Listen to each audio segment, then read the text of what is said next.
ka-idol, mo ni update karon sa Sumarin, napadulong og city. Padulong ni siya city mga ka-idol. Dito ni padung na siya lungsod. Guba gid kayo ang Sumarin mga ka-idol. Tanawa. Dito ang bungkag, mao ni resulta gapon sa kusog kayo nga baha. Diri ta mga ka-idol, tanawa dito. Guba kayo ang Sumarin diri sa Mialim, no? Amo ni ang Sumarin na padulong sa city ta, padulong sa Carmen.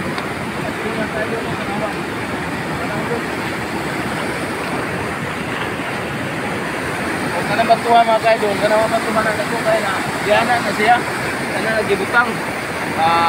Pero gapon gumikan sa kakusog sa baha, butang sa diha. Ito niyo, totally damage gyud, was out gyud ang Sumarin mga ka-idol, no?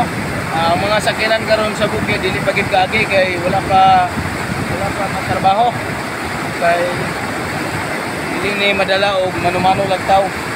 Kinahanglan gid ni og naik weapon, no, kay guba manggayo dito mga ka-idol. Guba manggayo sa among dalan, wala na makita dalan, lundon na bato. Balik sa una na lundon bato. Dili ni madali mga ka-idol. Mga siguro puhon basin matrabaho ni og gibaw niya. Pwede na yung magian o sikinan gikan sa Carmen, padulong sa lungsod.